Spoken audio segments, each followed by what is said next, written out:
سید عالم صلی اللہ علیہ وسلم روایت میں لفظ بڑے پیارے ہیں، اللہ کرے آپ کو لطف آئے اس بات کا، لفظ بڑے پیارے ہیں۔ حضرت علی کہتے ہیں میرا قد چھوٹا تھا اور میں بچہ تھا، ابھی 7-8 سال عمر تھی، اللہ کے رسول میرے صحن کے اندر گھٹنوں کے بل بیٹھ گئے اور فرمایا علی آجا یار سینے سے لگ جا۔ تو حضرت علی کہتے ہیں میں دوڑ کے گیا، دوڑ کے میں نے جا کے سینہ رسول اللہ کے سینے سے لگایا۔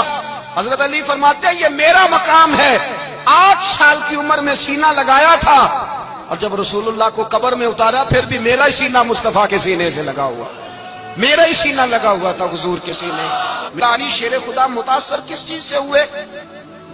آپ کہتے ہیں میں اسلام کی کس چیز سے متاثر ہوا؟ فرماتے ہیں نبی پاک صلی اللہ علیہ وسلم نے اعلان نبوت کیا، میں بچہ تھا، ایک دن میں نے حضرت خدیجۃ الکبریٰ کو اور نبی پاک کو نماز پڑھتے دیکھا، نماز کب فرض ہوئی؟ تو یہ وہ حضور کون سی نماز پڑھ رہے تھے؟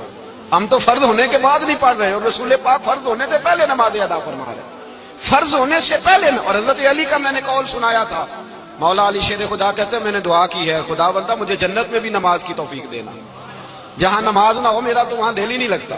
حضرت شیر خدا کرم اللہ تعالیٰ وجہ الکریم ارشاد فرماتے ہیں حضرت خدیجۃ الکبریٰ حضور کے ساتھ نماز پڑھ رہی تھی، اللہ اکبر کہا، پھر گردن جھکائی، دیر تک کھڑے رہے، پھر رکوع کیا، پھر سر سجدے میں رکھا تو دیر ہو گئی۔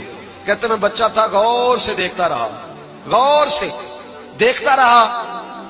جب حضور فارغ ہوئے تو میں نے کہا اے محمد ابن عبداللہ صلی اللہ، اے میرے معزز بھائی یہ آپ کیا کر رہے تھے؟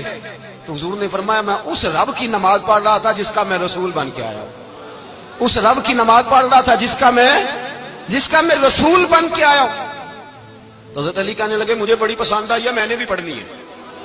مجھے کیا پسند آئی ہے؟ چلو سارے بولو پلا کیا پسند آئی ہے؟ کیا پسند آئی ہے جی؟ دعا کرے سارے مسلمانوں کو نماز پسند آ جائے، آمین تو کہنا، سب کو نماز پسند آ جائے۔ اللہ کرے اوپر جتنی مائیں بہنیں بیٹھی ہیں سب کو نماز پسند آ جائے، اور اپنے بچوں کو بھی وہ نماز کا عادی بنا دیں۔ نبی کریم سید عالم نور مجسم صلی اللہ علیہ وسلم حضرت علی کہنے لگے کہ حضور مجھے پسند آئی ہے، میں نے بھی پڑھنی ہے، کیا؟ نماز۔ حضور نے فرمایا کلمہ پڑھ، تو بھی نماز پڑھنی شروع کر دے۔ اور پھر چپکے سے حضور نے کان میں کہا، فرمایا اپنے ابا جی سے مشورہ کر لے، کلمہ پڑھتے وقت مشورہ کر لے۔ جناب علی کہتے ہیں میں گیا جناب ابو طالب کے پاس، میں نے کہا میں نے کلمہ پڑھنا ہے۔ کہتے ہیں جناب ابو طالب کہنے لگے بیٹا تیرے حق میں سب سے بہتر وہی ہے جو محمد عربی فرمائیں گے، وہ تیرے حق میں سب سے بہتر ہے، اس لیے کہ وہ مجھ سے زیادہ تجھ سے محبت کرتے ہیں۔